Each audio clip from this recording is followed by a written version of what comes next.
نحمده ونصلي على رسوله الكريم اما بعد محترم سامعین و ناظرین کرام، جیسا کہ آپ جانتے ہیں کہ رمضان المبارک کا آخری عشرہ شروع ہے اور آخری عشرہ چونکہ بہت زیادہ اہم ہے اس حوالے سے کہ آپ صلی اللہ علیہ وسلم کا معمول تھا کہ آپ صلی اللہ علیہ وسلم رمضان المبارک کے پورے مہینے کے اندر بہت زیادہ مجاہدہ کرتے تھے، ریاضت کرتے تھے، عبادات کے اندر مصروف رہتے تھے، لیکن یہ کہ آخری عشرہ آپ صلی اللہ علیہ وسلم کی عبادت کا، اہتمام کا اور بھی زیادہ سخت ہو جاتا تھا۔ چنانچہ اس آخری عشرے کے اندر دو عمل ایسے ہیں جو بہت زیادہ افضل بھی ہیں۔ ان میں سے ایک اعتکاف ہے جو آخری عشرے کے اندر ہوتا ہے، دوسرا لیلۃ القدر کا حصول ہے، اس کے فضائل کا، اس کے ثمرات کا۔ تو ہم نے سوچا کہ آج آپ کے سامنے اعتکاف کے متعلق کچھ گفتگو کریں، کچھ مسائل شیئر کریں کہ اعتکاف کے لیے کون سی چیزیں ضروری ہیں، اس کے لیے کیا شرائط ہیں۔ تو سب سے پہلے ہے کہ اعتکاف اصل میں لغت کے اعتبار سے اس کو کہا جاتا ہے کہ انسان کسی جگہ بیٹھ جائے، ٹھہر جائے، انسان کا کسی جگہ قرار پکڑنا۔ لیکن اصطلاح شریعت کے اندر، یعنی شریعت کی اصطلاح کے اندر اعتکاف اس چیز کا نام ہے کہ اللہ رب العزت کی رضا حاصل کرنے کے لیے اعتکاف کی نیت کے ساتھ کسی ایسی مسجد کے اندر ٹھہرنا جہاں نماز بجماعت ادا ہوتی ہو۔ تو اعتکاف کے لیے چند شرائط ہیں۔ پہلی شرط ہے کہ اگر وہ مرد ہے تو اس کے لیے ضروری ہے کہ مسجد ہو، مسجد بھی ایسی ہو کہ جہاں نماز بجماعت ادا ہوتی ہو۔ دوسرا یہ ہے کہ اس کے لیے اعتکاف کی نیت کرنا یہ بھی ضروری ہے، کیونکہ حدیث کے اندر آتا ہے کہ انما الاعمال بالنیات، اعمال کا سارا دار و مدار اللہ رب العزت نے نیت پر رکھا ہے۔ کیونکہ ویسے بھی آپ جانتے ہیں کہ بسا اوقات انسان مسجد کے اندر ویسے چلا جاتا ہے، اپنی کوئی ضرورت ہوتی ہے، کوئی حاجت ہوتی ہے یا کوئی کام کاج ہوتا ہے، یا بسا اوقات انسان نے کسی ساتھی کو ملنا ہوتا ہے جس کی وجہ سے انسان مسجد میں چلا جاتا ہے۔ تو صرف مسجد میں چلے جانے کی وجہ سے اس کو اعتکاف کا ثواب حاصل نہیں ہوگا جب تک کہ وہ اعتکاف کی نیت نہیں کرے گا۔ تو دوسری شرط اس کے لیے ہے کہ اعتکاف کی نیت بھی کرے، کیونکہ نیت کے بغیر اس کا اجر و ثواب نہیں ملے گا۔ تیسری شرط یہ ہے کہ اگر وہ عورت ہے تو اس کا یہ بھی ضروری ہے کہ حیض اور نفاس سے پاک ہو۔ اور ایک شرط ایسی ہے جو دونوں کے درمیان مشترک ہے، وہ ہے کہ حالت جنابت کے اندر کوئی نہ ہو۔ یعنی اگر مثلا مرد ہے تو مرد کے لیے بھی ضروری ہے کہ وہ جنبی حالت کے اندر نہ ہو، پاک ہو، اور اسی طرح عورت ہے تو وہ بھی جنبی حالت یعنی اس کو غسل کی حاجت نہ ہو، یہ ہونا ضروری ہے۔ اور اگر عورت ہے تو اس کے لیے یہ بھی شرط ہے کہ وہ گھر کے اندر اعتکاف کرے۔ اعتکاف گھر کے اندر اس جگہ، گھر کے اندر یعنی ایسی جگہ کا تعین کرے گی عورت کی جہاں پر وہ عام طور پر نماز پڑھا کرتی ہے، یعنی گھر کے اندر جو اس نے مسجد بنائی ہوئی ہے، نماز پڑھنے کی جگہ بنائی ہوئی ہے، وہی جگہ اعتکاف کے لیے مختص کر لی جائے، خاص کر لی جائے۔ اور اگر گھر میں کوئی ایسی جگہ مختص اور متعین نہ ہو تو عورت کو اختیار ہے کہ گھر کے اندر کوئی ایسی جگہ کا تعین کر لے جہاں پر وہ اعتکاف کے اندر بیٹھ جائے اور بغیر ضرورت کے وہاں سے باہر نہ جائے۔ کیونکہ اعتکاف کے اندر دو چیزیں ہیں کہ انسان دو وجہ سے اپنی جگہ سے باہر جا سکتا ہے۔ مثلا اگر مرد ہے تو مسجد کے اندر اس کا اعتکاف ہے تو اس کے لیے ضروری ہے کہ مسجد سے بغیر ضرورت شرعیہ اور بغیر ضرورت طبعیہ کی مسجد سے باہر نہ جائے۔ دو قسم کی انسان کو ضروریات ہوتی ہیں، ایک ضرورت ہوتی ہے طبعی اور ایک ضرورت ہوتی ہے شرعی۔ طبعی کا مطلب ہے کہ مثال کے طور پر انسان بسا اوقات واش روم جاتا ہے، قضاء حاجت کے لیے جاتا ہے، پیشاب وغیرہ کرنے کے لیے جاتا ہے تو اس وقت بھی جا سکتا ہے۔ دوسری ضرورت جو ہے وہ ضرورت شرعیہ ہے۔ ضرورت شرعی یہ ہے، مثال کے طور پر آپ ایسی مسجد کے اندر اعتکاف میں بیٹھے ہوئے ہیں کہ جہاں پر جمعے کی نماز ادا نہیں ہوتی، تو آپ کو جمعہ کی نماز ادا کرنے کے لیے جامع مسجد کے اندر جانا پڑتا ہے۔ تو ان دو شرطوں کے علاوہ، یعنی اگر کوئی ضرورت طبعی ہو یا ضرورت شرعی ہو، ان دو وجوہ کی وجہ سے تو آپ مسجد سے باہر نکل سکتے ہیں۔ ان دونوں کے علاوہ آپ کسی حالت کے اندر بھی مسجد سے باہر نہیں جا سکتے۔ اس کے بعد آپ یہ سمجھیں کہ اعتکاف کی تین قسمیں ہیں۔ ایک اعتکاف ہے اعتکاف واجب۔ اعتکاف واجب اس کو کہا جاتا ہے کہ انسان غیر لازم کو اپنے اوپر لازم کر لے، یعنی اللہ رب العزت کی طرف سے اس کے اوپر کوئی چیز لازم نہیں تھی لیکن اس نے منت مان لی یا نذر مان لی جس کی وجہ سے اس نے اپنے اوپر اعتکاف کو لازم کر لیا۔ پھر اس کی بھی دو قسمیں، ایک اعتکاف ہوتا ہے اعتکاف معلق اور ایک ہوتا ہے غیر معلق۔ معلق کا مطلب یہ ہے کہ بسا اوقات انسان اعتکاف کے واجب ہونے کی نسبت کسی اور چیز کی طرف کر دیتا ہے۔ اس کی صورت یہ ہے کہ مثال کے طور پر بسا اوقات انسان یہ کہتا ہے کہ اگر اللہ رب العزت نے اس سال مجھے حج کرا دیا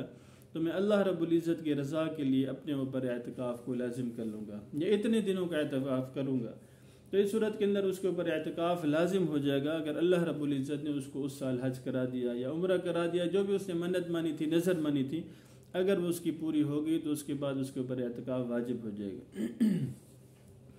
اور دوسری صورت اعتکاف کے وجوب کی یہ ہے کہ انسان کسی چیز کے ساتھ معلق نہ کرے۔ مثال کے طور پر ویسے ہی کہہ دے کہ میں اللہ رب العزت کی رضا کے لیے اپنے اوپر اتنے دنوں کے اعتکاف کو لازم کر لیتا ہوں۔ تو دیکھیں اس صورت کے اندر اس نے اعتکاف کے وجوب کی نسبت کسی اور چیز کی طرف نہیں کی، بلکہ خود ہی بغیر کسی تعلیق کے اس نے اعتکاف کو اپنے اوپر لازم کر لیا ہے۔ تو اس کو کہتے ہیں اعتکاف واجب، جو نظر اور منت کی وجہ سے یعنی غیر لازم کو انسان اپنے اوپر لازم کر لیتا ہے تو اعتکاف واجب ہو جاتا ہے۔ دوسری قسم میں اعتکاف سنت مؤکدہ علی الکفایہ، جو ہمارا موضوع ہے اس وقت۔ چونکہ رمضان المبارک کے آخری عشرے کے اندر عام طور پر جو اعتکاف کیا جاتا ہے وہ اعتکاف سنت مؤکدہ علی الکفایہ ہے۔ سنت مؤکدہ اس وجہ سے اس کو کہا جاتا ہے کہ اس پر آپ صلی اللہ علیہ وسلم نے ہمیشگی کی ہے، اور کبھی بھی بغیر ضرورت کہ آپ صلی اللہ علیہ وسلم نے اس اعتکاف کو چھوڑا نہیں۔ اور علی الکفایہ کا مطلب یہ ہے کہ آپ کی مسجد کے اندر اگر کوئی ایک ساتھی بھی بیٹھ جائے گا تو سارے محلے والے کی طرف سے وہ کافی ہو جائے گا، سب کو بیٹھنے کی وہاں ضرورت نہیں ہے۔ تو سنت کا مطلب یہ ہے، مؤکدہ کا مطلب یہ ہے کہ آپ صلی اللہ علیہ وسلم نے اس پر ہمیشگی کی، اور علی الکفایہ کا مطلب یہ ہے کہ اگر محلے والوں کی طرف سے کوئی ساتھی بیٹھ جائے گا، ایک ساتھی کا بیٹھنا ضروری ہے۔ اگر زیادہ بیٹھ جائیں تو اور اچھی بات ہے، اجر و ثواب کے اندر اضافہ ہو جائے گا۔ ہاں البتہ اتنی بات ذہن میں رکھیں کہ اگر محلے میں سے کوئی ساتھی بھی مسجد کے اندر نہ بیٹھا اور مسجد خالی کی خالی رہ گئی اور رمضان المبارک کا آخری عشرہ بغیر کسی اعتکاف کے گزر گیا تو اس صورت کے اندر سارے محلے والے برابر کے گناہ گار ہوں گے۔ آخر کے اندر ہے اعتکاف مستحب۔ اعتکاف مستحب اس کا کوئی وقت نہیں ہے، اس کا کوئی مہینہ خاص نہیں ہے، بلکہ جس وقت بھی آپ مسجد میں جائیں تو وہاں پر اعتکاف کی نیت کر سکتے ہیں، اور اس کے بہت بڑے فضائل ہیں، ثمرات ہیں، نوارات ہیں۔ جب بھی آپ نے مسجد میں جانا ہو، چاہے ایک لمحے کے لیے جائیں، 1 منٹ کے لیے جاتے ہیں، 2 منٹ کے لیے جاتے ہیں، نماز پڑھنے جاتے ہیں، تلاوت کرنے کے لیے جاتے ہیں، تو جیسے آپ مسجد کے اندر داخل ہوں تو فوراً اعتکاف کی نیت کر لیں۔ نویت الاعتکاف ما دمت فی ھذا المسجد، یعنی مطلب یہ ہے کہ جب تک میں اس مسجد میں رہوں گا تو اعتکاف کی حالت کے اندر رہوں گا، اعتکاف کی نیت کرتا ہوں۔ اگر کسی ساتھی کو یہ دعا یاد نہ ہو تو ویسے مسجد میں داخل ہونے کے بعد ویسے دل ہی دل کے اندر ارادہ کر لے کہ میں اعتکاف کی نیت سے مسجد کے اندر داخل ہوتا ہوں، تو انشاءاللہ اس کو مسلسل اعتکاف مستحب کا ثواب، اس کو اجر و ثواب ملتا رہے گا۔ اس کے بعد یہ سمجھیں کہ اعتکاف جو سب سے افضل اعتکاف ہے وہ تو یہ ہے کہ انسان بیت اللہ کے اندر اعتکاف کرے، یعنی اللہ رب العزت کا جو براہ راست گھر ہے، کعبۃ اللہ شریف ہے، بیت اللہ ہے، مسجد حرام ہے،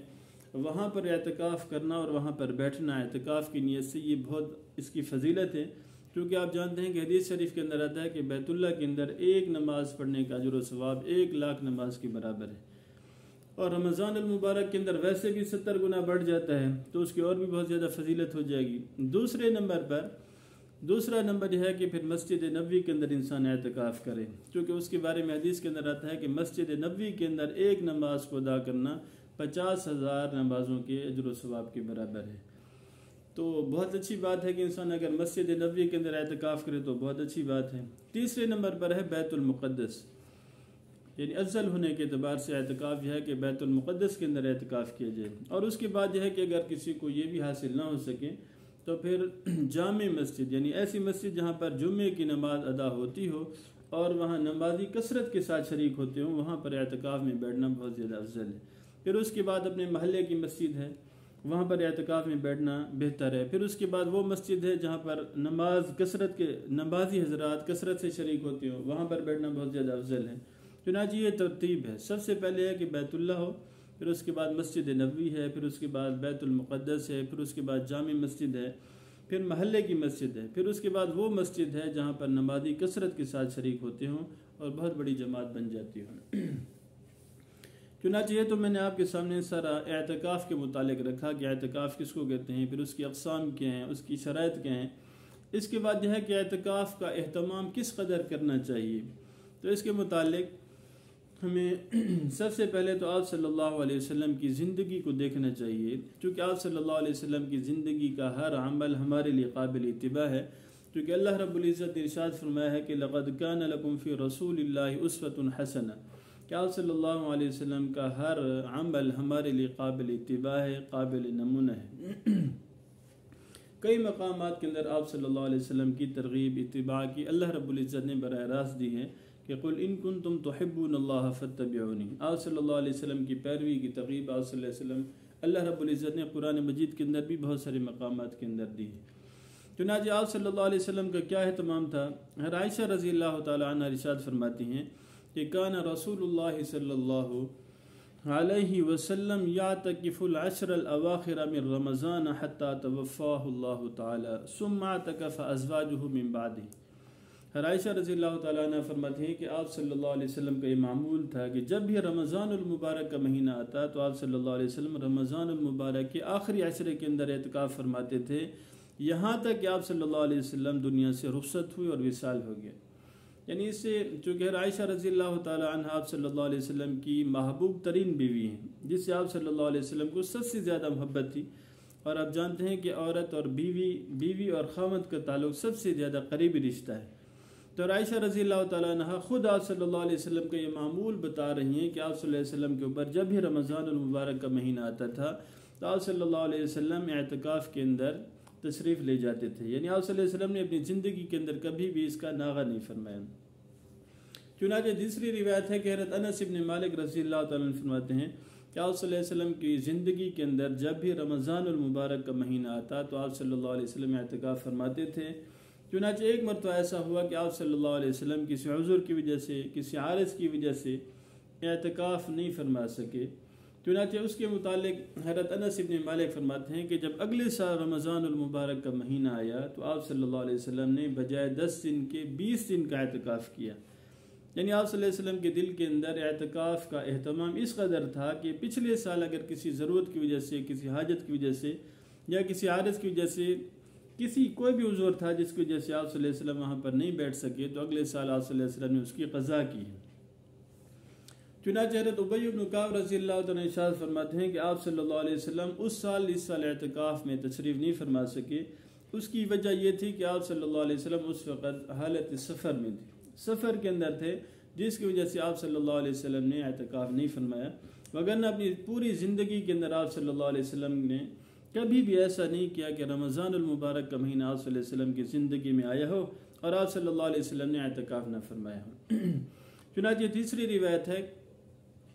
کہ حضرت ابو سعید خدری فرماتے ہیں کہ آپ صلی اللہ علیہ وسلم کو ہم نے دیکھا کہ رمضان المبارک کا مہینہ آیا، پہلا عشر آیا، آپ صلی اللہ علیہ وسلم نے اعتکاف کیا، دوسرے کے اندر اعتکاف کیا، پھر آپ صلی اللہ علیہ وسلم نے صحابہ کو خطاب فرمایا کہ بھی تیسرے عشرے کے اندر بھی آپ میرے ساتھ اعتکاف کے اندر بیٹھیں، چونکہ میں لیلۃ القدر کی تلاش میں تھا۔ مجھے کسی بتانے والے نے بتایا کہ اس کا لیلۃ القدر کی رات جو ہے وہ رمضان المبارک کے آخری عشرے کے اندر آتی ہے۔ اس وجہ سے جو ساتھی پہلے 2 عشروں کے اندر میرے ساتھ شریک رہیں تو وہ تیسرے عشرے کے اندر بھی اعتکاف کے اندر شریک ہو جائے۔ تو دیکھیں اس سے بھی آپ صلی اللہ علیہ وسلم کا اہتمام سمجھ میں آتا ہے کہ آپ صلی اللہ علیہ وسلم اعتکاف کے اندر اس قدر جستجو اور لگن رکھتے تھے۔ چنانچہ حضرت ابو ہریرہ رضی اللہ عنہ فرماتے ہیں کہ جب کبھی بھی آپ صلی اللہ علیہ وسلم پر رمضان المبارک کا مہینہ آتا تو حضرت جبرائیل علیہ السلام آپ صلی اللہ علیہ وسلم کو قرآن مجید سنایا کرتے تھے، اور جب کبھی بھی رمضان آتا تو آپ صلی اللہ علیہ وسلم اعتکاف میں بھی تشریف فرماتے تھے۔ اور آپ نے فرمایا کہ جس سال آپ صلی اللہ علیہ وسلم کا وصال ہوا، دنیا سے رخصت ہوئے، اس سال آپ صلی اللہ علیہ وسلم رمضان المبارک کے مہینے کے اندر حضرت جبرائیل علیہ السلام نے آپ صلی اللہ علیہ وسلم کو 2 مرتبہ قرآن مجید سنایا، اور اس سال آپ صلی اللہ علیہ وسلم بجائے 10 دن اعتکاف فرمانے کے 20 دن آپ صلی اللہ علیہ وسلم نے اعتکاف فرمایا۔ تو ان ساری روایات میں نے چند روایات ہیں جو آپ کے سامنے پیش کی ہیں۔ مقصد یہ ہے کہ آپ صلی اللہ علیہ وسلم کا اعتکاف کے متعلق اہتمام ہمارے سامنے آ جائے کہ آپ صلی اللہ علیہ وسلم اپنی زندگی کے اندر اعتکاف کا کس قدر اہتمام فرمایا کرتے ہیں۔ چنانچہ ان ساری روایات سے ہمیں اندازہ ہوتا ہے کہ آپ صلی اللہ علیہ وسلم نے اپنی زندگی کے اندر بغیر ضرورت کے کبھی بھی ایسا نہیں ہوا کہ اعتکاف نہ فرمایا۔ آپ صلی اللہ علیہ وسلم اگر ایک مرتبہ بھی سنت کے غرض سے کر لیتے تو وہ بھی ہمارے لیے کافی تھا۔ یہ جائے کہ آپ صلی اللہ علیہ وسلم نے کبھی اس کا ناغہ نہ کیا ہو، اس پر ہمیشگی کی ہو، مداومت اختیار کی ہو، تو یہ چیز ہمارے لیے ضروری ہے کہ پھر ہمیں بھی اعتکاف کرنا چاہیے۔ دوسرا یہ کہ اعتکاف کے متعلق چند فضائل ہیں۔ امام دلمی رحمۃ اللہ علیہ نے اس کو نقل کیا کہ حدیث کے اندر آتا ہے کہ آپ صلی اللہ علیہ وسلم نے فرمایا کہ جو آدمی اعتکاف کرتا ہے اللہ رب العزت اس کو 2 عمرے اور 2 حج کا ثواب عطا فرماتے ہیں۔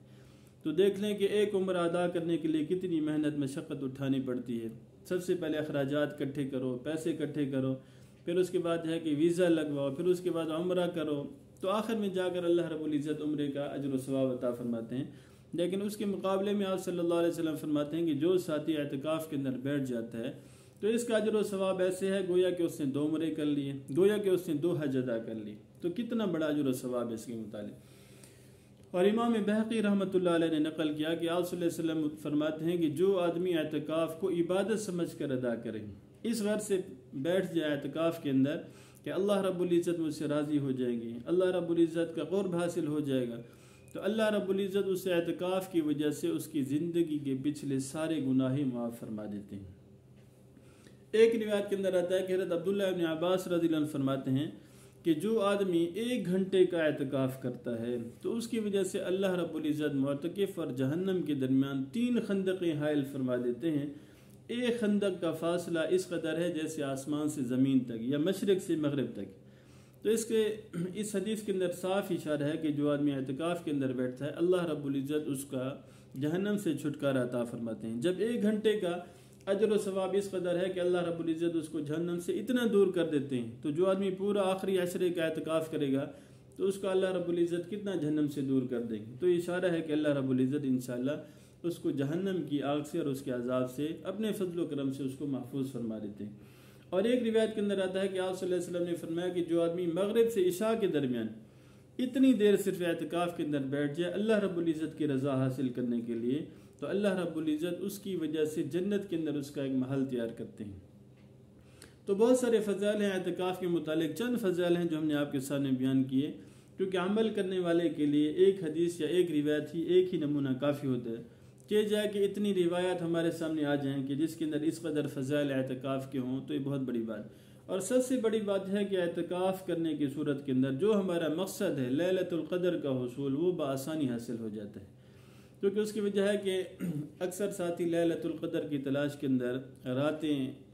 رات کو جاگ کر گزارتے ہیں تاکہ لیلۃ القدر کے ثواب، ثمرات، فوائد اور برکات، انوارات ہمیں حاصل ہو جائیں۔ تو جو آدمی اعتکاف کے اندر بیٹھ جاتا ہے اگرچہ وہ وہاں پر رات کو سو بھی جائے تب بھی اللہ رب العزت اس کے کھاتے کے اندر لیلۃ القدر کے سارے ثمرات، برکات، انوارات اس کے کھاتے کے اندر نام اعمال کے اندر لکھ دیتے ہیں، گویا کہ وہ لیلۃ القدر کے اندر عبادت کرنے والا شمار ہو جاتا ہے۔ تو بہت بڑی فضیلت کی بات ہے کہ جس کو لیلۃ القدر کی رات کے اندر عبادت نصیب ہو جائے، 83 سال 4 مہینے سے بھی اس کی عبادت افضل ہے۔ تو اگر ممکن ہے کہ اگلا رمضان ہمیں نصیب ہو یا نہ ہو، تو اس مہینے، اس سال اگر رمضان المبارک کے اندر لیلۃ القدر کی رات اگر ہمیں حاصل ہو جائے تو اس سے بڑھ کر ہمارے لیے اور کیا فضیلت ہو سکتی ہے۔ تو سارے ساتھیوں کو ہی اعتکاف کرنا چاہیے، کیونکہ اعتکاف کے اندر اللہ رب العزت کا قرب بھی حاصل ہو جاتا ہے، کیونکہ انسان کا مقصد دنیا کے اندر آنے کا یہی ہے کہ اللہ کا تعلق حاصل ہو جائے، اللہ کا قرب حاصل ہو جائے، اللہ رب العزت کا انسان کو محبت پیدا ہو جائے۔ تو یہ ساری چیزیں انسان جب ماحول سے الگ ہو جاتا ہے، اپنی بیوی سے الگ ہو جاتا ہے، بچوں سے الگ ہو جاتا ہے، خاص طور پر جب اپنا معاشرہ تبدیل کرتا ہے، کلچر تبدیل کرتا ہے، اور صرف ساری دنیا سے کٹ کر اللہ رب العزت کے سامنے اور اللہ کے در پر آ جاتا ہے، تو اللہ رب العزت کا قرب، اللہ کا تعلق اور اللہ کی رضا اس کو اچھے طریقے سے حاصل ہو جاتی ہے۔ گویا کہ معتکف بزبان حال یوں کہہ رہا ہوتا ہے کہ ہر تمنا دل سے رخصت ہو گئی، اب تو آجا، اب تو خلوت ہو گئی، اب تو گویا ساری ہی دنیا سے وحشت ہو گئی، اب تو آجا، اب تو خلوت ہو گئی، نکل جائے دم تیرے قدموں کے نیچے، یہی دل کی حسرت، یہی آرزو ہے، تو وہ داتا ہے کہ دینے کے لیے در تیری رحمت کے کھلے ہیں ہر دم۔ شاعر کہتا ہے کہ جی ڈھونڈتا ہے پھر وہی فرصت کے رات دن، بیٹھا رہوں تصور جانا کیے ہوئے۔ تو مقصد یہ ہے کہ اعتکاف کی بہت سارے فضائل ہیں، اور خاص طور پر دنیا میں آنے کا مقصد اصلی جو اللہ رب العزت کا تعلق ہے، رضا ہے۔ تو جب انسان اللہ کے در پر آ جائے گا، ساری دنیا کو چھوڑ چھاڑ کر اللہ کے سامنے اللہ کے در پر آ کر گریہ زاری کرے گا اور اس کی طلب اور اس کی تلاش کے اندر نکلے گا، تو ضرور اللہ کا قرب بھی اس کو وہاں پر حاصل ہو جائے گا۔ دعا کریں کہ اللہ رب العزت ہم سب کو اعتکاف کے سارے فضائل، برکات، ثمرات اور لیلۃ القدر کے بھی اچھے طریقے سے سمیٹنے اور حاصل کرنے کی توفیق عطا فرمائے۔ وآخر دعوانا الحمدللہ رب العالمین۔